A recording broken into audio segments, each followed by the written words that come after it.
Y la Fundación Pablo Neruda resulta que confirmó que el ministro en visita, Mario Carroza, ordenó la exhumación de los restos del poeta chileno. La pericia busca esclarecer las causas de su muerte, que falleció, recordemos, en 1973, durante la dictadura militar. La verdad es que queremos conversar sobre este tema, sobre su vida, quizás un aspecto más íntimo, con el abogado de la familia de Pablo Neruda, pero que también es sobrino del poeta. Hablamos de Rodolfo Reyes, a quien le damos la bienvenida a estar junto a nosotros. ¿Cómo está? Muchas gracias, muy bien. ¿Sí? ¿Tranquilo? Totalmente. A ver, cuando se supo esta noticia, se lo pregunto directamente. ¿Esto viene o busca cerrar una herida que ustedes tenían por años? ¿O abre quizás una herida con la cual ustedes aprendieron a vivir? ¿Cómo ustedes catalogan el proceso que están viviendo como familia? Correcto, pero primero tendría que hacer una distinción, ¿Sí? Porque la resolución del ministro Carroza por la exhumación de los restos todavía no se pronuncia.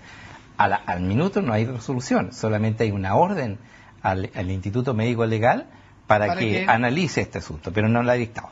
Ya, porque por lo menos sí lo dice la Fundación, que ahí vamos a entrar en detalle también. De acuerdo. Vamos a entrar en detalle con ese tema, pero directo a la pregunta que le había señalado. De ser así, como lo señala la Fundación en este caso, ¿cómo viven ustedes esto como familia?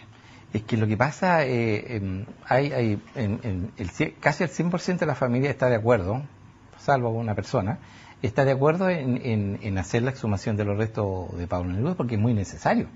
Es necesario para que, debemos recordar que en ese entonces, en ese periodo del año 1973, sufríamos un golpe de Estado, en la cual muchos personajes los mataron, y sabemos como Eduardo Frei, como el mismo el padre de la presidenta Bachelet, expresidenta Bachelet, y muchos otros, Toa. Entonces, porque en este minuto hay una duda razonable respecto de lo que acontecer, de lo que se está diciendo sobre Neruda. Entonces se hace necesaria una exhaustiva investigación. ¿Y ustedes tienen ciertas sospechas o no se puede hablar de sospechas? Es que yo no porque tiene como la doble militancia entre abogado y también familiar directo. Exactamente, mira, el caso típico cuando la noche del 23 de septiembre, cuando salió en la radio que dijeron que Neruda había muerto, mi madre inmediatamente dijo: a tu tío lo mataron. Y sobre eso nos quedamos. Posteriormente se conoció solamente la información oficial en esos entonces. ¿Por qué pensó eso?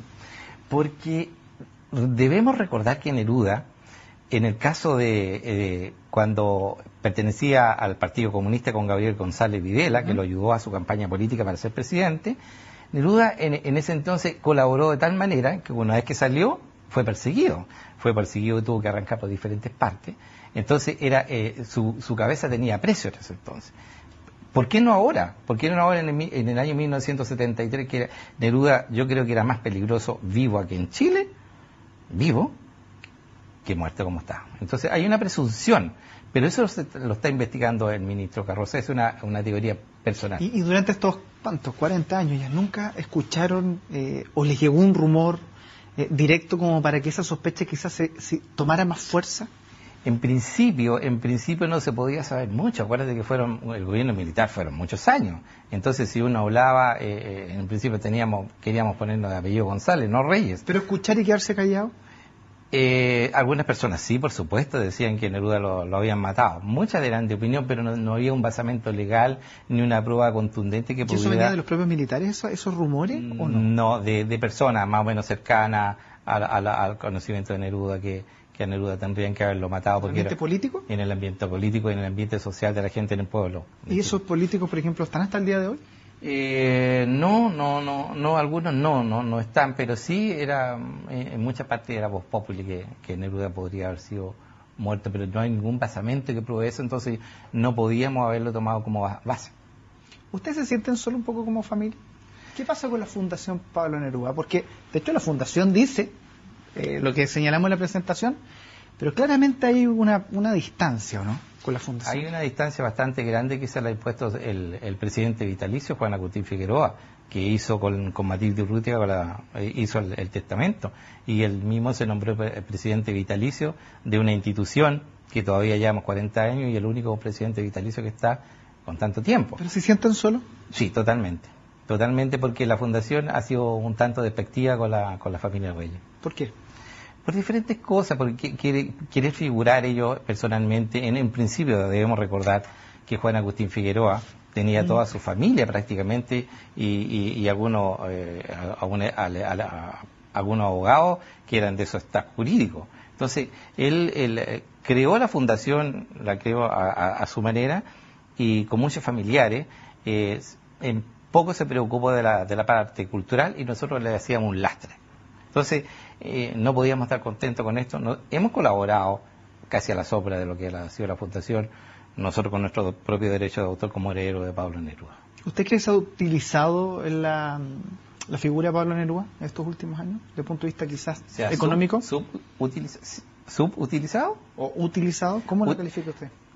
Sí, por supuesto, porque hay cosas, en esta misma cosa, en este periodo, en esta pequeña huelga que hubo de sus propios trabajadores, si Neruda hubiese estado vivo, jamás hubiese permitido que eso hubiese pasado. Imagínate que los trabajadores estaban peleando como 8 días de huelga, que eso es herramienta legal que tuvieron para defender sus propios derechos por unos pocas chauchas, que se puede decir, que Neruda, siendo con el sentido social que tenía, jamás lo hubiese permitido. ¿Usted cree que los valores de Pablo Neruda están siendo transmitidos realmente por las diversas instituciones que son pro Neruda, por ejemplo?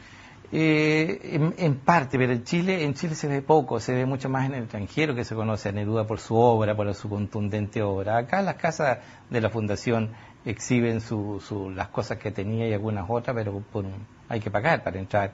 Entonces, pero netamente que una vez al año se hace el premio iberoamericano Pablo Neruda. Y eso le da impotencia, ¿no?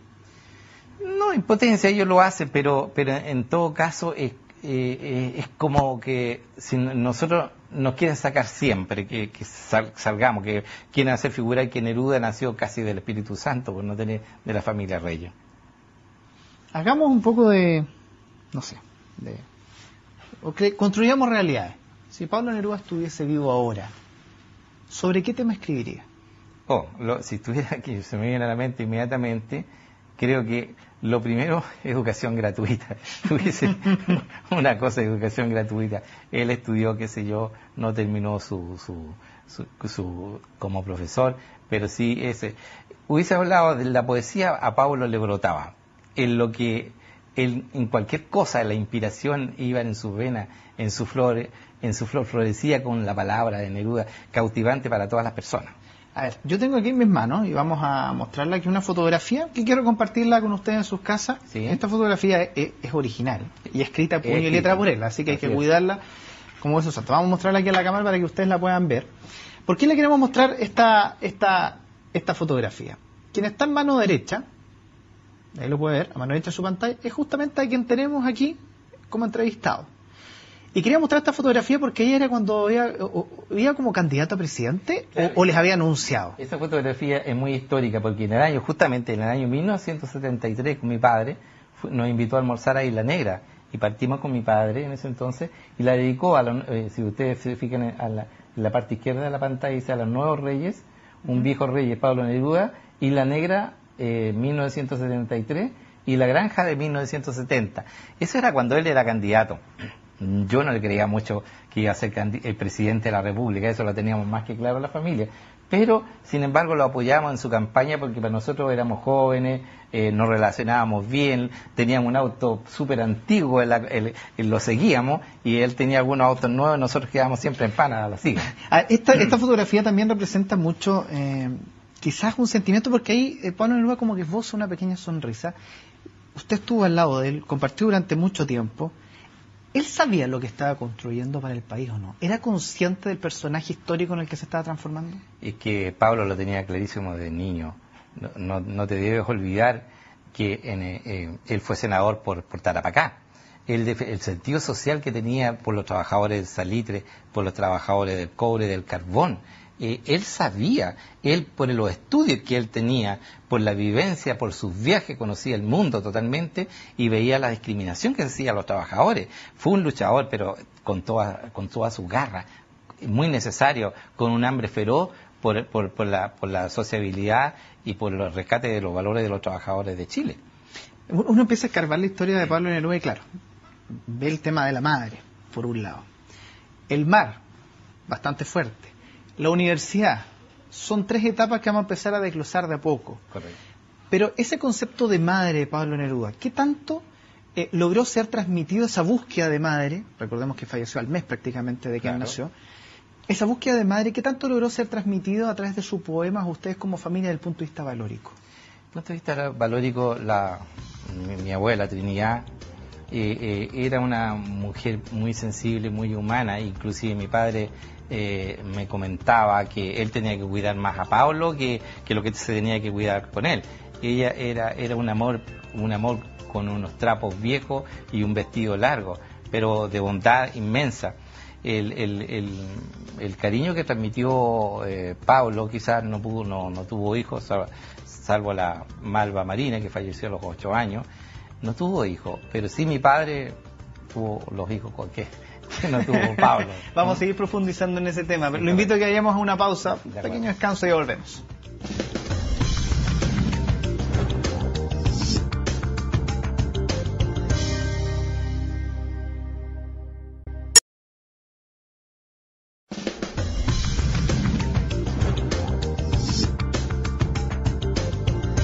Y seguimos conversando con el abogado de la familia de Pablo Neruda, pero sobrino del poeta. Nos vamos a quedar con el sobrino del poeta, Rodolfo Reyes, que está aquí junto a nosotros. Estamos hablando del tema de la mamá.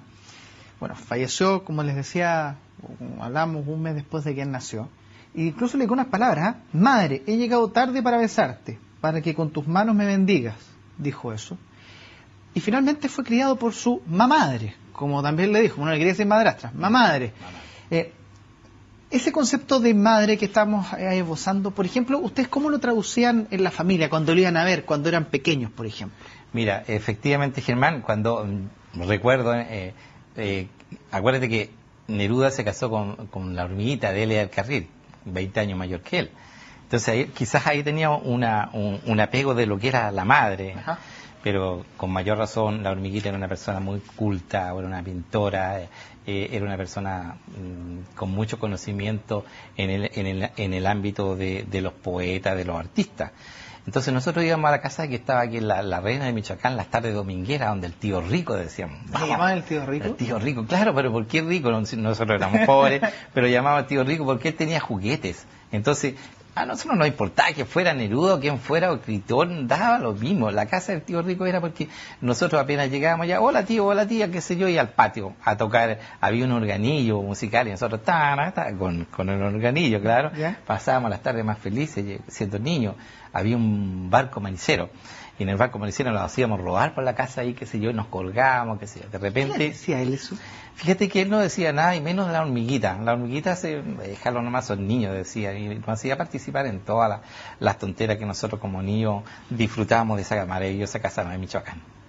Y en ese sentido, ¿qué recuerdos hay, por ejemplo, específicamente quizás de alguna conversación que he tenido con él? ¿O no era mucho de hablar con ustedes? En ese entonces, es que eran cosas precisas con mi padre ahí, porque nosotros éramos muy niños y a nosotros nos interesaba. Claro que cuando nos íbamos en la tarde y después de tomar once, qué sé yo, nos regalaba esas revistas checoslovacas, soviéticas que habían con muchas cosas, con muchas figuras para recortes, qué sé yo, que las llevábamos con mucho cariño, como tesoro para nuestras casas.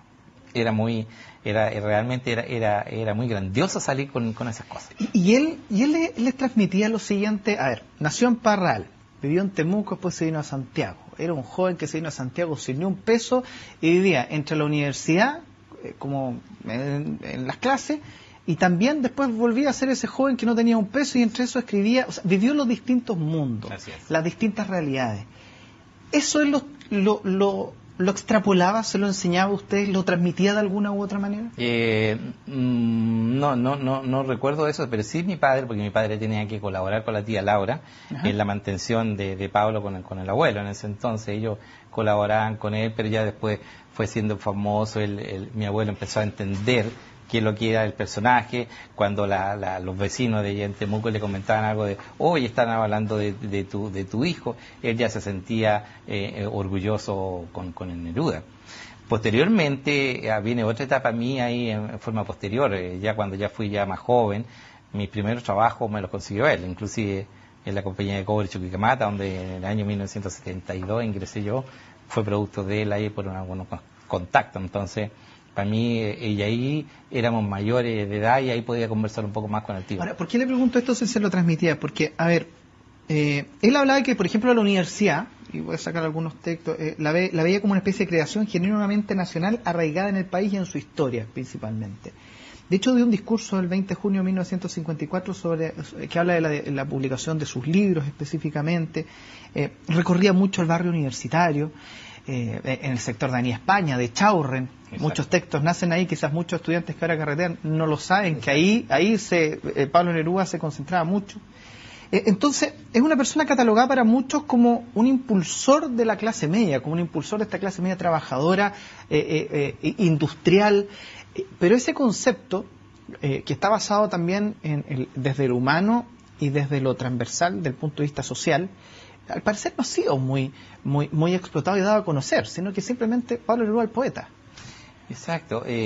La sensibilidad que tenía Pablo cuando vivía en Maruri y se estaba formando, ya empezó él inmediatamente desde muy joven a trabajar, digamos, y se fue a Birmania, a Rangún en esos entonces, a través del Ministerio de Relaciones Exteriores, ganando muy poco, y en forma posterior volviendo.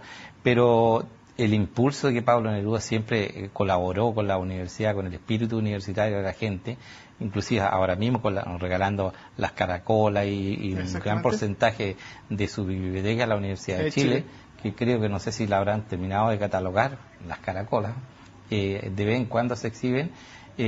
Tenía ese gran sentido social, cultural con las universidades. Ahora, ¿la política en ese sentido lo estigmatizó o no? Yo creo que no. Él fue una persona totalmente convincente de su propio arraigambre que tenía del concepto de lo social. Por eso ingresó al Partido Comunista en ese entonces, porque no olvidemos que en ese entonces, si uno pensaba diferente, era comunista inmediatamente. Entonces, es que por eso se lo pregunto. Correcto. Por eso se lo pregunto. Si es que él entró al Partido Comunista, bueno, en ese momento entró porque era lo que más lo acercaba a su forma de pensar, a su ideología. Pero con el tiempo era catalogado como comunista, pero desde el punto de vista más negativo que positivo, con la historia, el paso del tiempo. No, yo creo que él fue fiel a su principio hasta los últimos días, porque realmente ya estando enfermo, si bien es cierto tenía cáncer, pero yo creo que podría haber vivido mucho más, su posición política nunca la cambió. Él fue siempre en el aspecto social, que tenía, por supuesto, dinero producto de los mismos derechos de autor que él recibía, pero su sentido social era propio de él hasta el último minuto. Entonces, como familia, ¿nunca conversaron este hecho de que él haya sido comunista, si es que le hizo bien o mal para su carrera, o nunca ha sido tema? Es que ni siquiera se podría haber consultado o preguntado eso, porque él era un hombre tan convincente de su propio principio, que realmente no había que criticarle absolutamente nada. Si él siempre, entre su poesía, su sentido social y velar por la necesidad de los pobres, le aflorecía como la poesía. ¿Le gusta el mar a usted o no? Me encanta el mar. O sea, heredó algo. Claro, directamente. Yo una vez hice mi servicio militar en la Marina, lo encontré y me presenté delante de él, como cuando hice el servicio militar, y él me dijo, ¿qué estás haciendo aquí, hombre, por Dios? Allá en la casa de Valparaíso, en San Sebastián. Sí, muchas cosas. A mí me encanta el mar, por supuesto. ¿Vamos a una pausa? Vamos a la pausa. Una nueva pausa, volvemos con esta conversación.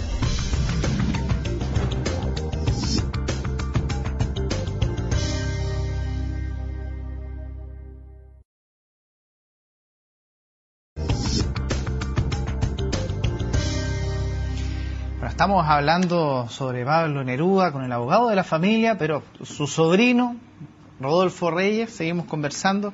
A ver, ¿ustedes como familia sienten que tienen alguna deuda con el poeta o no? Bueno, uno siempre va a sentir que se tiene una deuda porque es tan grande como el mar, como decía Neruda con él. Siempre queremos hacer lo mejor posible dentro de nuestras propias dificultades diarias de la vida. Colaboramos yo voy de vez en cuando al colegio a hacer algo respecto de la vida de lo que conocí de Neruda, pero ese es nuestro sentir. Pero lo que pasa es que la fundación tiene todo esto cautiva como fundación. No se sienten escuchados definitivamente. Nos sentimos escuchados, por supuesto. Usted vio el primer funeral. Así es. lo tuvo que vivir casi escondido, por decirlo de alguna manera, en una época sumamente compleja. Y vivió el último también. Claro, he vivido, exacto. Esa transformación de tener que vivir un funeral prácticamente escondido a vivir un funeral con su nombre y apellido presente, habla de una transformación que quizás no ha dado de la mano también con la transformación o la entrega que la sociedad chilena le debe dar a Pablo Neruda, ¿o no? Efectivamente, mira, claro, en el primer funeral del año 1973 yo andaba camuflado ahí porque al lado de Matilde sentíamos mucho temor, porque el golpe de Estado tenía el toque de queda a las 6 de la tarde y Neruda, no me acuerdo, como a las 3 de la tarde, 2 de la tarde fue al funeral.